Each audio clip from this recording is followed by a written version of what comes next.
RV हे विसरत होती की कोणाच्या मनात जागा ही योजना आखून मिळत नाही, तर ती भावनांमुळे मिळते.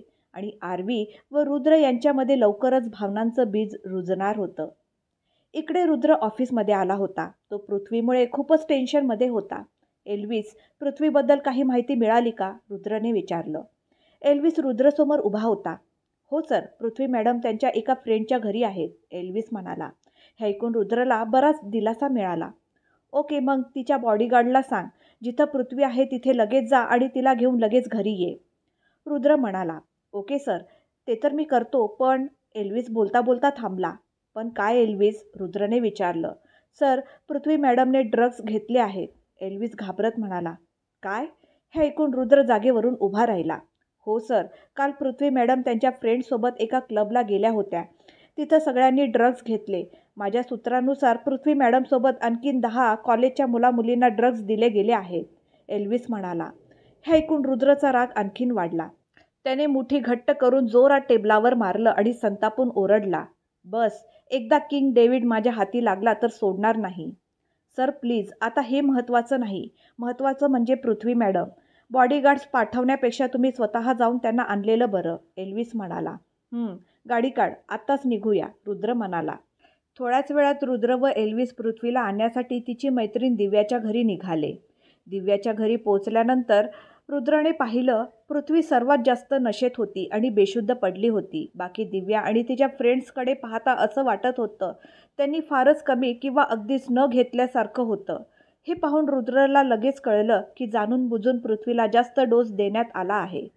एल्विस, लगेच शोधून काढ, हे ड्रग्ज कोणी दिले, सप्लायर, डीलर आणि विक्री खरेदी करणारा प्रत्येकजण. सगळी माहिती आजच हवी, रुद्रने आदेश दिला. ओके सर, म्हणत एल्विस लगेच निघून गेला. रुद्रने पृथ्वीला उचललं आणि थेट घरी आला. घरात पोचल्यावर त्याच्या बाहुपाशात बेशुद्ध पडलेल्या पृथ्वीला पाहून आरवीही घाबरली. पृथ्वीला काय झालं, तिनं घाईघाईने विचारलं, पण रुद्रनं काही उत्तर दिलं नाही. फक्त आरवीकडे रोखून पाहत तो पृथ्वीला तिच्या खोलीत घेऊन गेला. तिला बेडवर झोपवलं आणि डॉक्टरला फोन लावला. पृथ्वीला काय झालं असेल ही बेचैनी आरवीलाही तिच्या खोलीपर्यंत खेचून आली. तिनं एक कटाक्ष पृथ्वीवर टाकला. ती बेशुद्ध स्थितीत शांत झोपली होती. मग आरवीने रुद्रकडे पाहिलं, जो फोनवर कुणाशी तरी गंभीरपणे बोलत होता. रुद्रला एवढं अस्वस्थ पाहून आरवीलाही वाईट वाटलं. रुद्र, पृथ्वीला काय झालंय? आरवीने पुन्हा विचारलं. पण या वेळेला रुद्र भडकला. पृथ्वीला काहीही झालं तरी तुला काय फरक पडतो? तुला काय घेणं देणं? ती माझी बहीण आहे. तुला काही करायची गरज नाही. मी तिची काळजी घेईन. तू चिंता नको करूस. रुद्रच्या बोलण्यावरून आरवीला कळालं की तो सकाळच्या घटनेमुळे तिला टोमणे मारतोय. आरवीने डोळे बारीक करत रुद्रकडे पाहिलं. तेव्हाच डोअर बेल वाजली आणि ती दरवाजा उघडायला गेली. आपण कोण? आरवीने विचारलं. डॉक्टर सिन्हा. रुद्र सरांनी अर्जंट बोलावलं आहे, डॉक्टर म्हणाले. ओ प्लीज कम. आरवीने त्यांचं स्वागत केलं आणि त्यांना पृथ्वीच्या खोलीत घेऊन गेली. ती स्वतःही तिथेच थांबली, जेणेकरून कळेल की पृथ्वीला नेमकं काय झालंय. डॉक्टर आल्यावर रुद्र त्यांच्याशी बोलू लागला. त्याने डॉक्टरला पृथ्वीची स्थिती सांगितली आणि गुप्तपणे ड्रग्जची रिपोर्ट काढायला सांगितलं. तसेच याबद्दल कोणालाही माहिती मिळू नये म्हणून डॉक्टरला भरपूर फी दिली. डॉक्टरांनी पृथ्वीचं ब्लड सॅम्पल घेतला आणि काही औषधं दिली. सर, औषधं देऊन ड्रग्सचा परिणाम कमी होईल, पण नेमकी किती मात्रा दिली गेली होती आणि तिची अंतिम स्थिती काय आहे हे रिपोर्ट आल्यावरच समजेल. मी तुम्हाला फोन करेन, तेव्हा तुम्ही हॉस्पिटलमध्ये या, डॉक्टर म्हणाले. ओके, पण कृपया याबद्दल कोणालाही माहिती मिळू नये, रुद्रने पुन्हा सांगितलं. डॉक्टरांनी मान डोलावली आणि निघून गेले. इकडे डॉक्टर आणि रुद्रच्या संभाषणावरून आरवीला कळून गेलं की पृथ्वीने ड्रग्ज घेतले आहेत. हे ऐकून तिला रुद्रबद्दल आणखीनच तिरस्कार वाटू लागला. तिनं रुद्रकडे पाहिलं. तो पृथ्वीच्या बाजूला बसून तिची काळजी घेत होता. हे पाहून आरवीने तोंड वाकडं केलं आणि मनातच म्हणाली, तुझ्या कर्माचंच फळ आहे हे. स्वतः ड्रग्ज विकून कित्येकांच्या आयुष्याची वाट लावलीस आणि आता जेव्हा स्वतःच्या बहिणीनं ड्रग्ज घेतले आहेत तेव्हा साहेबांचा जीव जातोय. अशा लोकांसोबत असंच व्हायला हवं. तेव्हा समजतं की दुसऱ्यांचं आयुष्य बर्बाद केल्यावर काय होतं. आरवीने रागाने रुद्रकडे पाहिलं आणि आपल्या खोलीत निघून गेली. तिला ना रुद्रचा ना पृथ्वीच्या तब्येतीचा काही फरक पडत होता. रुद्र थोडा वेळ पृथ्वीच्या जवळ बसून राहिला आणि मग एल्विसचा फोन येताच तो ऑफिसला निघून गेला. सर, पृथ्वी मॅडमची तब्येत आता कशी आहे? एल्विसने विचारलं. ती अजूनही बेशुद्ध आहे, पण डॉक्टर म्हणालेत की औषधांनी आराम मिळेल. आता हे सगळं सोड आणि सांग, काय माहिती मिळाली? पृथ्वीला ड्रग्ज कोणी दिले? किती प्रमाणात दिले? आणि कोणत्या कंपनीचे ड्रग्ज होते? रुद्र खुर्चीत बसत म्हणाला, येस सर. यात किंग डेव्हिडचाच हात आहे. त्यानेच मुद्दामून पृथ्वी मॅडमला ड्रग्सचा ओव्हरडोस दिला, जेणेकरून ती तुमच्यापासून दूर जाईल आणि मग तो तुम्हाला सहज हरवू शकेल, एल्विस म्हणाला. हे ऐकून रुद्रचा संताप वाढला. त्याने मूठ घट्ट करून टेबलावर जोरात मारलं. त्याचबरोबर काचेचा टेबल फुटून त्याच्या काचा सगळीकडे पसरल्या. एल्विस, आता लगेच किंग डेव्हिडची पर्सनल माहिती मला दे. त्याच्या कुटुंबात कोण कोण आहे आणि ते सध्या कुठं आहेत ते पण सांग. रुद्र संतापून म्हणाला, ओके सर. असं म्हणत एल्विस निघून गेला. रुद्र डोळ्यात राग घेऊन मनात एकच नाव पुटपुटू लागला, किंग डेव्हिड. आता तुझा शेवट जवळ आलाय. तुला माझ्यापासून कोणीच वाचवू शकत नाही. थोड्या वेळानंतर रुद्र ऑफिसमध्ये बसला होता. त्याच्यासमोर एक फाईल होती जी एल्विसने दिली होती. सर, किंग डेव्हिडची सगळी माहिती या फाईलमध्ये आहे, पण तो सध्या कुठं आहे याची काही खबर मिळालेली नाही, एल्विस म्हणाला. ओके, आणि त्या ड्रग्ज डीलचं काय झालं? कधी होणार आहे? रुद्रने विचारलं. सर, ती डील उद्या होणार आहे आणि जर आपल्याला ती डील घ्यायची असेल तर सर्वात जास्त बोली लावावी लागेल. सुरुवातीची किंमत 500 कोटी आहे, एल्विसने सांगितलं. डोंट वरी, कितीही पैसे लागले तरी ती डील आपल्यालाच घ्यायची आहे, रुद्रने थंड पण ठाम स्वरात सांगितलं. ओके सर, मी उद्यासाठी सगळी तयारी करून ठेवतो आणि मग तुम्हाला डील होणाऱ्या ठिकाणाचं लोकेशन पाठवतो, एल्विस म्हणाला. रुद्रने मान डोलावली. एल्विस निघून गेला आणि रुद्रने फाईल उघडून किंग डेव्हिडची माहिती वाचायला सुरुवात केली. ह्या डेव्हिडला पकडण्याचा एकच मार्ग आहे, त्याला बाहेर आणणं. आणि डेव्हिडला बाहेर आणू शकणारी एकच व्यक्ती आहे, आरवी. मला डेव्हिडपर्यंत पोहोचण्यासाठी आरवीच्या जवळ जावंच लागेल आणि ते शक्य तितक्या लवकर करायला हवं. रुद्र मनात विचार करू लागला. त्याने फाईल बंद करून ड्रॉवरमध्ये ठेवली आणि इतर कामांमध्ये लक्ष घालू लागला. तो जरी बेकायदेशीर काम करत असला तरी त्याची स्वतःची मल्टीनॅशनल कंपनी होती, जी खूप नावाजलेली होती. त्या कंपनीचे सगळे व्यवहार कायदेशीर होते आणि त्यातूनच रुद्र दरवर्षी कोट्यावधीचा टर्नओव्हर मिळवत होता. तरीही तो हे बेकायदेशीर काम करत होता. पण का? तुम्हाला हे पुढे जाऊन समजेल. सध्या त्याने डेव्हिडचा विषय बाजूला ठेवून त्याचे बाकीचे कामं करू लागला. सोबत त्याच्या फोनवर त्याने घरातील कॅमेरे ऑन केले आणि त्याची एक नजर आरवीवर आणि दुसरी पृथ्वीवर होती. जे काही पृथ्वीच्या बाबतीत घडलं होतं त्यानंतर त्याने ठरवलं होतं की तो पृथ्वीला घराच्या बाहेर जाऊ देणार नाही, कारण ती सुरक्षित राहावी म्हणून. आणि त्यामुळेच तो कॅमेऱ्यातून लक्ष ठेवून होता की पृथ्वी बाहेर निघते का नाही. आरवीवर तर त्याची नजर आधीपासूनच होती. त्याने एकदा कॅमेरा तपासला आणि मग पुन्हा आपल्या कामात लागला. संध्याकाळपर्यंत सतत काम करून त्याने एल्विसकडून ड्रग्ज डीलची फिक्स टायमिंग विचारली आणि नंतर घरी निघाला. घरी पोचल्यावर त्याने पाहिलं, आरवी किचनमध्ये होती आणि पृथ्वी सोफ्यावर बसून टीव्ही पाहत होती. रुद्रने एक कटाक्ष आरवीकडे टाकला आणि मग आपल्या खोलीत गेला. फ्रेश होऊन आणि कपडे बदलून बाहेर आला तेव्हा त्याने पाहिलं की पृथ्वी तिच्या खोलीत गेली होती. सोफ्यावर ती दिसली नाही म्हणून त्याने लगेच आवाज दिला, पृथ्वी. हां भैया, पृथ्वी लगेच बाहेर आली. काल रात्री तू कुठे होतीस? रुद्रने कठोर आवाजात विचारलं. रुद्राचा आवाज ऐकून पृथ्वी थोडी घाबरली आणि तेवढ्यात आरवीही किचनमधून बाहेर येऊन दोघांना पाहू लागली. भैया, मी दिव्याच्या घरी होते, पृथ्वीने भीत भीत उत्तर दिलं. पण तिच्या तोंडून खोटं ऐकून रुद्रचा राग उफाळून आला. त्याने मूठ घट्ट केली. हे बघ पृथ्वी, खोटं बोलू नकोस. मला माहीत आहे तू काल कुठे होतीस. मला फक्त हे जाणून घ्यायचंय की तिथं काय करायला गेली होतीस आणि कुणासोबत गेली होतीस. सगळं खरं खरं सांग, नाहीतर मला कठोर पावलं उचलावी लागतील, रुद्रने स्पष्ट शब्दात सांगितलं. पण रुद्रच्या धमकीनंतरही पृथ्वीने काही प्रतिक्रिया दिली नाही. ती हळूच म्हणाली, भैया, मी खरंच दिव्याच्या घरीच होते. ओके, चल, मान्य केलं की तू दिव्याच्या घरी होतीस. या विषयावर मी आता तुला काही विचारणार नाही, पण आता तुला माझंही ऐकावं लागेल, रुद्र म्हणाला. पृथ्वीबरोबरच आरवीही त्याच्याकडे आश्चर्याने पाहू लागली. अखेर रुद्र काय म्हणणार आहे आणि कोणती गोष्ट म्हणू पाहतोय पृथ्वीला. कुठली गोष्ट मानायची आहे भैया? पृथ्वीने विचारलं.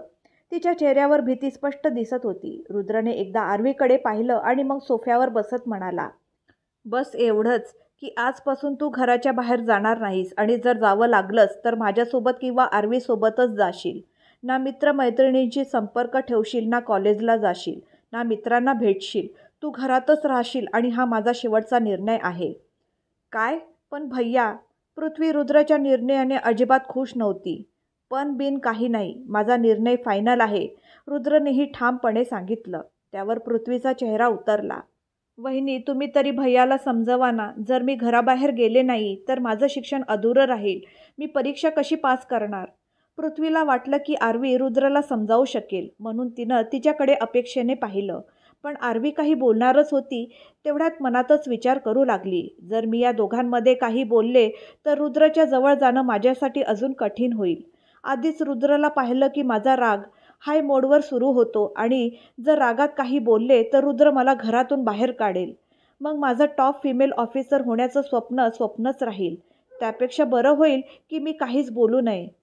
आरवीने मनाशी ठरवलं आणि पृथ्वीच्या दिशेने बघून म्हणाली, सॉरी पृथ्वी, मी तुमच्यामध्ये काही बोलू शकत नाही. जे काही बोलायचं आहे ते तू रुद्रलाच बोल, आरवीने खेदाने सांगितलं. रुद्र तिचे भाव निरखून पाहत होता. पृथ्वीने हतबलपणे रुद्रकडे पाहिलं तर रुद्र लगेच म्हणाला, उद्यापासून तुझं शिक्षण ऑनलाईन होईल आणि त्याची मी पूर्ण सोय करून ठेवली आहे. त्यामुळे तुझ्या कॉलेजवर काही परिणाम होणार नाही. तू घरातूनच शिकशील, पण घराबाहेर जाणार नाहीस. हे फायनल आहे. रुद्र आपल्या निर्णयावर ठाम आहे हे कळताच पृथ्वी रागाने तोंड पाडून आपल्या खोलीत निघून गेली. आरवी रुद्रकडे पाहत राहिली आणि मग किचनच्या दिशेने जात म्हणाली, जेवण झालंय, पृथ्वीला पण जेवायला बोलावून घ्या. असं सांगत ती किचनमध्ये गेली. आरवीने जेवण बनवलं हे कळताच रुद्रच्या चेहऱ्यावर आपोआप स्माईल आली. तिनं डायनिंग टेबलवर जेवण वाढून ठेवलं होतं. इतक्यात रुद्रही येऊन बसला, पण पृथ्वी आली नाही. रुद्रला एकटाच पाहून आरवीने लगेच विचारलं, ती माझ्यावर रागवले म्हणून आली नाही का? तू काळजी करू नकोस, तिला भूक लागली की ती स्वतःच जेवण करून खाईल. रुद्रने आपल्या ताटात जेवण वाढत उत्तर दिलं. ठीक आहे, तर मी तिचं जेवण फ्रीजमध्ये ठेवते. तू तिला सांग, भूक लागली तर काढून खा. आरवी ही रुद्रच्या जवळ बसून जेवू लागली. जेवण झाल्यावर रुद्र आपल्या खोलीत गेला आणि कामात गुंतला. इतक्यात रुद्रच्या फोनवर एक कॉल आला. हॅलो सर, रुद्र म्हणाला. हा तोच माणूस होता ज्याचा फोन हॉस्पिटलमध्ये आला होता जेव्हा आरवी तिथं ॲडमिट होती. ड्रग्स मीटिंगचं काय झालं?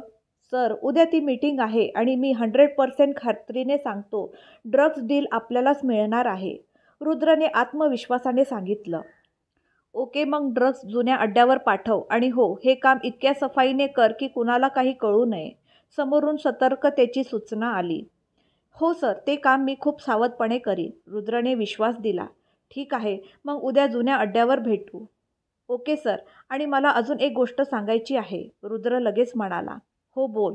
सर, काल पृथ्वी आपल्या फ्रेंडसोबत क्लबमध्ये गेली होती आणि तिला व तिच्या सगळ्या फ्रेंड्सला ड्रग्ज दिले गेले, पण सर्वात जास्त प्रमाणात ड्रग्ज पृथ्वीला दिले गेले. रुद्र अजूनही पृथ्वीबद्दल चिंतित होता. काय? पण ड्रग्ज कोणी दिले आणि फक्त पृथ्वीलाच जास्त का? समोरच्याच्या आवाजातही आता पृथ्वीबद्दलची काळजी स्पष्ट जाणवत होती. किंग डेव्हिडशिवाय दुसरं कोण असणार? रुद्र रागाने म्हणाला. मग आता काय करायचे? समोरून विचारलं गेलं. किंग डेव्हिडपर्यंत आपल्याला फक्त आरवीच पोहोचवू शकते आणि म्हणूनच आता मला आरवीसोबत प्रेमाचं नाटक करावंच लागेल, रुद्र म्हणाला. मी तर आधीच सांगितलं होतं, जर तुम्ही दोघं एकत्र राहिलात तर किंग डेव्हिड सहज सापडेल, पण तुम्ही लोक माझं ऐकाल तेव्हा ना. आता तूही प्रेमाचं नाटक कर आणि आरवीही करेल, पण या नाटकात खरंच एकमेकांवर प्रेम करू नका, नाहीतर सगळं बिघडेल, समोरून सूचना आली. असं कधीच होणार नाही. मी आरवीवर कधीच प्रेम करणार नाही, रुद्रने ठामपणे सांगितलं. ठीक आहे, मग आजपासून तुमच्या कामाला लाग. आता फोन ठेवतो, उद्या भेटू. रुद्रने ओके सर म्हणत फोन ठेवला आणि आरवीबद्दल विचार करू लागला. मी आरवीवर कधीच प्रेम करणार नाही. आपली ध्येय वेगळी आहेत. किंग डेव्हिड सापडताच आपले रस्ते वेगळे होतील. आरवी तिच्या मार्गाने आणि मी माझ्या मार्गाने. असं म्हणत रुद्रने आरवीचे विचार झटकून टाकले आणि पुन्हा लॅपटॉपमध्ये गुंतला. रुद्रने जरी हा निर्णय घेतला होता तरी त्याला याची कल्पना नव्हती की जर दोघं एकदा जोडले गेले तर मग त्यांची स्वप्नही एकच होतील, त्यांची मंजिलही एकच होईल आणि त्यांचं प्रेम या जगासाठी एक उदाहरण ठरेल. पण या सगळ्याला अजून वेळ होता. इकडे आरवी सगळं काम आटपून खोलीत आली. तिनं एक कटाक्ष रुद्रकडे टाकला. तो बेडवर बसून काहीतरी टाईप करत होता. बहुतेक कुठल्या तरी प्रेझेंटेशनची तयारी करत होता. आरवी त्याच्याकडे रागाने बघत कबडजवळ गेली, नाईट ड्रेस काढला आणि चेंजिंग रूममध्ये गेली. रुद्रला पाहिलं की मला इतका राग येतो की मनात येतं आत्ताच्या आत्ताच रिव्हॉल्व्हरच्या 6 गोळ्या त्याच्या छातीत घालून टाकाव्यात. पण DGP सरांचा आदेश आणि माझ्या स्वप्नांसाठी मला रुद्रला सहन करावंच लागेल. देवा प्लीज माझी मदत कर. आजपासून मी रुद्रसोबत प्रेमाचं नाटक करणार आहे. प्लीज माझ्यासोबत राहा. आर्वीने मनोमन देवाला प्रार्थना केली आणि कपडे बदलून बाहेर आली. ती ड्रेसिंग टेबलजवळ गेली आणि आपल्या नाईट स्किन केअर रुटीनला सुरुवात केली. रुद्रच्या नजरा मात्र आर्वीवरच होत्या. जरी तो लॅपटॉपवर काम करत होता तरी लक्ष आर्वीवरच होतं. त्याला आर्वीशी जवळीक साधायची होती, पण त्याचबरोबर भीतीही वाटत होती. आणि ती भीती नेमकी कशाची होती हे फक्त रुद्रलाच माहीत होतं. त्याने आर्वीकडे पाहिलं. तिने नाईट ड्रेस घातला होता आणि त्यात ती अतिशय क्यूट दिसत होती. तिला पाहून रुद्रच्या चेहऱ्यावर आपोआपच हसू आलं. त्याने सगळं काम बाजूला ठेवलं आणि तिच्याकडे बघू लागला. आर्वीला जाणवलं की रुद्र तिच्याकडेच बघत आहे. सुरुवातीला तिला खूप राग आला. हा का मला घूरतोय? पण लगेचच तिच्या डोक्यात एक प्लॅन आला. तिनं अचानक रुद्रकडे पाहिलं आणि एक गोड स्माईल दिली. जशा दोघांच्या नजरा भिडल्या, रुद्रने लगेच आपली नजर वळवली. लॅपटॉप बाजूला ठेवला आणि मनातच म्हणाला, ही मला हसून का पाहते? हिच्या डोक्यात काय चाललंय? तेवढ्यात आर्वी अगदी त्याच्या जवळ आली. तिच्या इतक्या जवळ येण्याने रुद्र घाबरला आणि बेडवर 2 पावलं मागे सरकला. पतिदेव, आर्वी रुद्राच्या अगदी जवळ येत म्हणाली. तिला इतकं जवळ पाहून रुद्र पुन्हा थोडा मागे सरकला. काय आहे आणि लांब राहून बोल. रुद्रानं आर्वीला हलकासा धक्का देत स्वतःपासून दूर केलं. तेव्हा आर्वी बेडवर बसली आणि क्यूट चेहरा करून म्हणाली, काही नाही, मला फक्त तुझ्याशी मैत्री करायची होती. आपण मित्र होऊ शकतो का? असं म्हणून आर्वीने आपला हात रुद्रकडे पुढे केला. तिच्या या कृतीमुळे रुद्र अजूनच गोंधळला. आधी पतिदेव म्हणून बोलावणं आणि मग मैत्रीचा हात पुढे करणं, हिच्या डोक्यात नक्की काय चाललंय? आर्वी पुढे बोलू लागली. आपल्याला आता एकत्र राहायचं आहे. मग विचार केला की तुझ्याशी मैत्री करावी आणि मला तुझी माफीही मागायची आहे. सकाळी मी जसं वागले आणि ज्या गोष्टी बोलले त्याबद्दल सॉरी. प्लीज मला माफ कर. जर तू माझी मैत्री स्वीकारलीस तर मी समजेन की तू मला माफ केलं आहेस. आर्वीने पुन्हा मैत्रीसाठी हात पुढे केला. रुद्र विचारात पडला. मलाही तर आर्वीसोबत प्रेमाचं नाटक करून माझं काम साध्य करायचं आहे. मग मैत्री हा सर्वात चांगला मार्ग आहे. पुढे जे होईल ते पाहू. असं ठरवत रुद्रानं हसत आर्वीची मैत्री स्वीकारली आणि तिच्या हाताशी हात मिळवला. आर्वी मंद हसली आणि मनातच म्हणाली, आता तुझा विनाश सुरू. रुद्र राजपूत. थँक्यू रुद्र, मला माफ करण्यासाठी आणि माझी मैत्री स्वीकारण्यासाठी. आर्वीनं रुद्रचा हात सोडला आणि बेडवरून उठली. रुद्र फक्त हसला आणि पुन्हा लॅपटॉपवर काम करू लागला. आर्वी थोडा वेळ त्याच्याकडे बघत राहिली. मग कबडजवळ गेली. तिथून एक उशी आणि चादर घेऊन ती सोफ्याकडे जाऊ लागली. रुद्र तिच्याकडेच पाहत होता. एक्सक्यूज मी, काय करतेस तू? रुद्रनं आश्चर्याने विचारलं. काय करते म्हणजे काय? मला झोप येते म्हणून झोपायला चालले. आर्वीनं उत्तर दिलं. हो, पण सोफ्यावर का? हा डबल बेड आहे. इथे 2 माणसं आरामात झोपू शकतात. बेडवर, तेही तुझ्यासोबत? नेवर, कधीच नाही. आर्वीने रागाने उत्तर दिलं. ती विसरली होती की काही क्षणापूर्वीच तिनं रुद्रशी मैत्री केली होती. काय? रुद्रने डोळे वटारून आर्वीकडे पाहिलं. आर्वी दाताखाली जीभ चावत म्हणाली, आर्वी, हे काय केलंस तू? या वेड्यासमोर असं बोलायची काय गरज होती? ती स्वतःवरच चिडली आणि मग परिस्थिती सावरत हसून म्हणाली, माझा अर्थ असा की मी तुझ्यासोबत बेडवर कम्फर्टेबल नाही. मला रात्री लाथ मारायची सवय आहे आणि मला नकोय की माझ्यामुळे तुला कुठला त्रास व्हावा, म्हणून मी सोफ्यावर झोपेन. तू आरामात बेडवर झोप. Good night.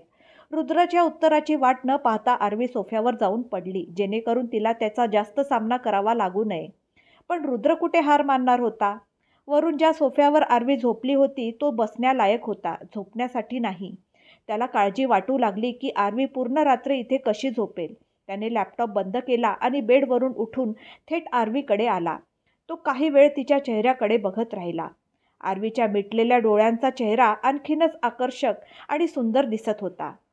रुद्रचं हृदय जोरात धडकू लागलं. तो प्रेमाने आर्वीकडे पाहत राहिला. जितक्या वेळा तुला पाहतो हृदय जोराने धडधडतं. असं तर कधी होत नाही इतर कोणाला पाहून. तेव्हाच आर्वी दुसऱ्या साईडला पलटली. सोफ्यावर तिला अजिबात कम्फर्टेबल वाटत नव्हतं. रुद्र तिच्या जवळ गेला आणि तिला आपल्या भाऊपाशात उचललं. रुद्र, काय करतोयस तू? मला खाली ठेव. आर्वी त्याच्या पकडीतून सुटण्याचा प्रयत्न करू लागली. पण रुद्रने तिला डोळ्यांनीच गप्प बसवलं आणि तिला थेट बेडवर आणून तिच्या जागी झोपवत म्हणाला, "गप्प इथे झोप, नाहीतर तुझ्यासाठी बरं होणार नाही." रुद्रने तिला बेडवर झोपवलं, पण जसं तो तिच्यापासून दूर जाणार होता, आरवीचं मंगळसूत्र त्याच्या शर्टच्या बटनाला अडकलं आणि तो पुन्हा तिच्या अतिशय जवळ आला. रुद्रच्या इतक्या जवळ येण्याने आता आरवीचं हृदयही जोरात धडकू लागलं. दोघंही एकमेकांच्या अगदी जवळ आले होते आणि एकमेकांच्या डोळ्यात बघत होते. आरवीचे दोन्ही हात रुद्रच्या छातीवर होते, तर रुद्रचा एक हात आरवीच्या कंबरेवर आणि दुसरा हात बेडवर होता, ज्यावर तो स्वतःला थोडं दूर ठेवण्यासाठी आधार घेत होता. तरीही तो आरवीकडे पाहणं थांबवू शकत नव्हता आणि सतत तिच्याकडेच पाहत होता. आरवीही त्याच्याकडे पाहत होती. रुद्रच्या जवळीकीने तिचे गाल लाजेने लाल झाले होते. रुद्र डोळे अर्धे मिटून तिच्याकडे पाहत होता आणि त्याच्या नजरेतील ऊब सहन करणं आरवीसाठी कठीण होत होतं. "रुद्र प्लीज, लवकर काढ हे." आरवीला त्याच्यापासून लवकरात लवकर दूर व्हायचं होतं. तिनं स्वतः मंगळसूत्र शर्टमधून सोडवण्याचा प्रयत्न केला, पण ते घट्ट अडकलं होतं. बराच प्रयत्न करूनही ते सुटत नव्हतं. मग रुद्रनं शर्टाचं बटन तोडलं आणि ताबडतोब आरवीपासून दूर झाला. "सोफ्यावर झोपायची काही गरज नाही, तू इथेच बेडवर झोप." असं म्हणून तो आपल्या बाजूला आला आणि दोघांच्या मध्ये उशी ठेवून म्हणाला, "आता तुला काही त्रास होणार नाही, आरामात झोप." रुद्रला उशी लावताना पाहून आरवीचा चेहरा खुलला. तिनं रुद्रला थँक्यू म्हटलं आणि लगेच झोपली. रुद्रही थोडा वेळ काम करून आपल्या जागेवर झोपला. दिवाळीची रात्र होती. एक 5 वर्षाची मुलगी छान तयार होऊन आपल्या घराच्या अंगणात बसून बाबांची वाट पाहत होती. बाहेर सगळे मुलं मुली आपल्या आईवडिलांसोबत दिवाळी साजरी करत होते, पण ती 5 वर्षाची मुलगी मात्र उदास होती. ना ती आनंदी होती, ना तिने आपल्या फटाक्यांना हात लावला होता. तेवढ्यात तिची आई बाहेर आली आणि तिच्या शेजारी बसली. "आरवी बाळा, किती वेळ बाबा येण्याची वाट पाहणार आहेस? तुला माहीत आहे ना, तुझे बाबा ड्युटीवर गेलेत आणि त्यांना यायला उशीर होणार आहे. बाळा, तू माझ्यासोबतही फटाके फोडू शकतेस." तिची आई तिला समजावत होती की तिचे बाबा पोलिसात आहेत आणि त्यांच्यासाठी कुटुंबापेक्षा आधी त्यांची ड्युटी येते, म्हणूनच बाबांना यायला उशीर होत आहे. पण आज आरवी फटाके फोडण्याच्या मूडमध्ये नव्हती. "नाही, मला फक्त बाबा हवेत. बाबांनी वचन दिलं होतं की ते आज माझ्यासोबत फटाके फोडतील." असं म्हणत आरवीने तोंड वळवून घेतलं. तिची आई तिला समजावू लागली, पण आरवी रुसली होती. "नाही, मला तुझ्याशी काही बोलायचं नाही आणि आता मला फटाकेही नाही फोडायचे. मला फक्त बाबा हवेत. बाबा, बाबा." असं म्हणत ती रडतच आत पळाली. तिची आई तिला समजवण्यासाठी मागे जात होती, तोच अंगणात एक गाडी येऊन थांबली. गाडी पाहताच आईच्या चेहऱ्यावर हसू आलं. "आरवी बाळा, तुझे बाबा आलेत." तिने हाक मारली. पण अचानक बंदुकीचा जोरदार आवाज आला आणि गोळी आरवीच्या आईच्या डोक्यातून गेली. त्याच गाडीतून एक माणूस बाहेर आला आणि आरवीच्या आईकडे पाहिलं. तिच्यात अजून जीव होता, म्हणून त्याने आणखीन गोळ्या झाडून तिचं शरीर छल्ली करून टाकलं. मग तो माणूस गाडीपाशी गेला आणि आरवीच्या बाबांचं प्रेत बाहेर ओढून आणलं. आरवी जी आईच्या आवाजाने बाहेर येत होती, तिने हे सगळं पाहिलं आणि घाबरून खिडकीपाशी लपली. तिच्या अंगावर काटा आला होता. 5 वर्षाच्या आरवीला काहीच कळेना काय करावं. तिने खिडकीजवळच्या छोट्या टेबलामागे स्वतःला लपवलं. तो माणूस तिच्या आईवडिलांच्या मृतदेहांना अंगणात बांधून त्याच्यावर पेट्रोल टाकू लागला. पेट्रोल टाकून त्याने आजूबाजूला पाहिलं आणि नंतर बाहेर येऊन त्या दोघांना अंगणात आग लावली. 5 वर्षाची आरवी हे सगळं पाहत रडत होती. तिला जास्त काही कळलं नाही, पण तिने त्या माणसाकडे रागाने पाहिलं, ज्याने काही क्षणापूर्वी तिच्या आई वडिलांना मारले होते. आग सगळ्या घरभर पसरली आणि आरवी बेशुद्ध पडली. आरवी रुद्रच्या शेजारी बिछाण्यावर झोपली होती. ती खूप बेचैन झाली होती. खोलीत एसी सुरू होता तरी ती घामाने भिजली होती आणि सतत कूस बदलत होती. स्पष्ट दिसत होतं की ती भयानक स्वप्न पाहत आहे. "मम्मी." आरवी किंचाळली आणि उठून बसली. ती जोरजोराने श्वास घेऊ लागली. भूतकाळ पुन्हा स्वप्नात पाहून ती खूप घाबरली होती. तिच्या डोळ्यासमोर अजूनही आई वडिलांचे रक्ताने माखलेले चेहरे दिसत होते, जे अंगणात बांधलेले होते. आरवीच्या किंकाळीने रुद्रही जागा झाला. त्याने लगेच खोलीचं लाईट लावलं आणि घाबरून आरवीकडे पाहिलं. "आरवी, काय झालं?" त्याने काळजीने विचारलं. आरवीने रुद्रकडे पाहिलं आणि लगेच त्याला बिलगली. रुद्रसाठी हे अनपेक्षित होतं. तो आश्चर्याने तिच्याकडे पाहत राहिला आणि तिची मानसिक अवस्था समजून घेण्याचा प्रयत्न करू लागला. आरवी रुद्रला घट्ट चिकटली होती. रुद्रला स्पष्ट जाणवत होतं की ती खूप घाबरली आहे आणि तिच्या भीतीचा अंदाज घेऊन रुद्रने तिला आपल्या भाऊपाशात घेतलं. तिच्या डोक्यावरून हात फिरवत तो म्हणाला, आरवी रिलॅक्स, तू पूर्णपणे सुरक्षित आहेस, मी तुझ्यासोबत आहे. रुद्रने तिला आणखी घट्ट मिठी मारली, कारण तिचं संपूर्ण शरीर थरथरत होतं आणि तो तिला धीर देण्याचा प्रयत्न करत होता. रुद्र तसाच तिला मिठीत घेऊन बसला होता आणि आपल्या शब्दांनी व उपस्थितीने तिला शांत करण्याचा प्रयत्न करत होता. काही वेळानंतर आरवी स्वतःच शांत झाली आणि रुद्रपासून दूर झाली. आरवी दूर होताच रुद्र लगेचच बेडवरून खाली उतरला आणि इकडे तिकडे पाणी शोधू लागला. पण खोलीत पाणी नव्हते, म्हणून तो लगेच किचनमध्ये गेला आणि आरवीसाठी पाणी आणलं. आरवी, पाणी. रुद्रने तिला पाण्याचा ग्लास दिला. आरवीने एका श्वासात संपूर्ण ग्लास रिकामा केला. रुद्र शांतपणे तिला पाहत होता. त्याच्या मनात खूप प्रश्न होते. आरवीला अचानक काय झाले? असं कोणतं स्वप्न तिने पाहिलं होतं की ती एवढी घाबरली होती? पण रुद्र थेट विचारू शकत नव्हता, कारण त्यांच्या नात्यात अजून इतकी जवळीक आली नव्हती. आरवीने पाणी घेऊन ग्लास रुद्रकडे दिला. थँक्यू, आरवी म्हणाली.